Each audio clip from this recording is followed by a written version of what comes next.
operasi. Kalau sudah tentang itu saya keluar dari ini semua. Ada pertanyaan tentang SKM?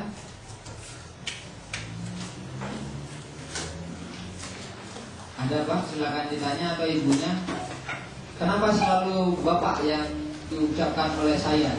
Karena jarang-jarang Bapaknya sampai 5. Biasanya 1 atau 2 Pak. 1, 2. Waktu training kelas 1 itu paling banyak guru-guru yang laki. Malah saya menganggap diri saya paling ganteng waktu itu. Karena cuma 1, 2 ini udah 5. Silakan ditanya, Ibu silakan Bu tentang SKL. Mampu saya jawab, alhamdulillah. Tidak mampu ya saya menyerah daripada ditembak tadi. Silakan Bu atau Bapaknya. Tentang SKL saja dulu.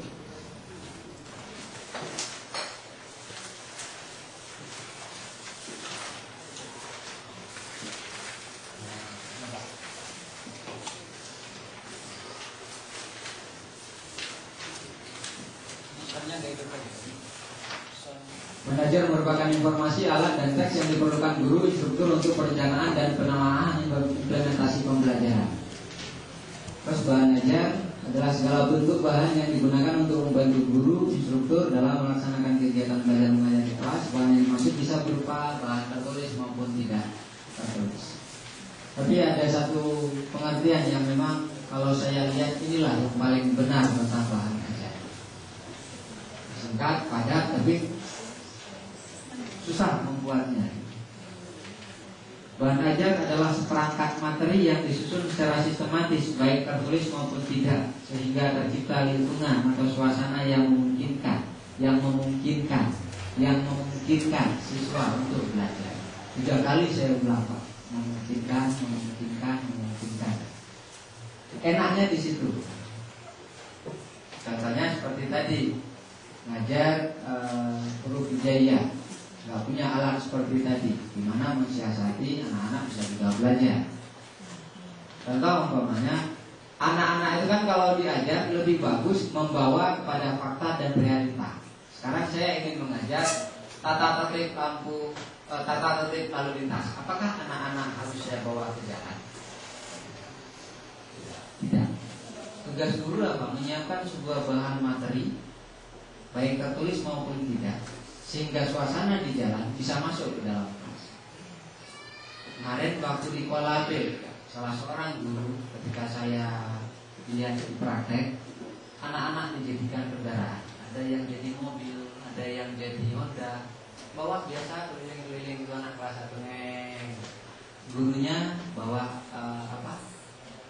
lampu, ada warna hijau, ada warna kuning, ada warna merah. Jadi ketika jalan Hondanya, gurunya duluan lari ke depan, kasih warna kuning. Tadi yang lari-lari anak-anaknya larinya sudah pelan-pelan.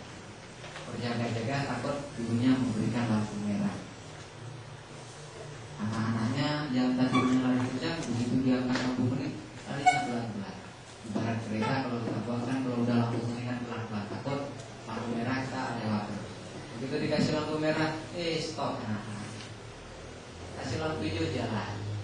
Suasana yang tidak mungkin menjadi mungkin di dalam kelas. Kita telah membawa sebuah fakta dan realita yang berlaku di jalan raya ke dalam sebuah pembelajaran dari 4x4.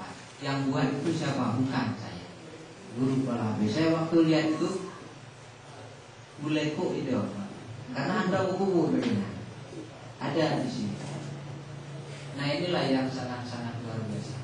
Contoh, ketika Bapak mengenalkan suara-suara binatang, memungkinkan siswa untuk belajar. Jangan sekali-kali Bapak menirukan suara laut, karena Kuala B jauh dari laut. Karena nggak mungkin dia akan bisa mengambil suara itu secara pasti dia tirukan. Mungkin jarang-jarang dia dengan suara laut. Mungkin lebih bagus suara burung, suara ayam mungkin yang ada di pekarangan. Itu lebih memungkinkan anak-anak untuk belajar. Contoh yang lain untuk kelas yang lebih tinggi di SMA, ada pelajaran kimia, butuh larutan tentang pengendapan. Bingung kita cari larutan, di Barat tidak dijual. Itu materinya tentang pengendapan. Ternyata ketika kita teliti, lumpur bisa mengendapkan sesuatu.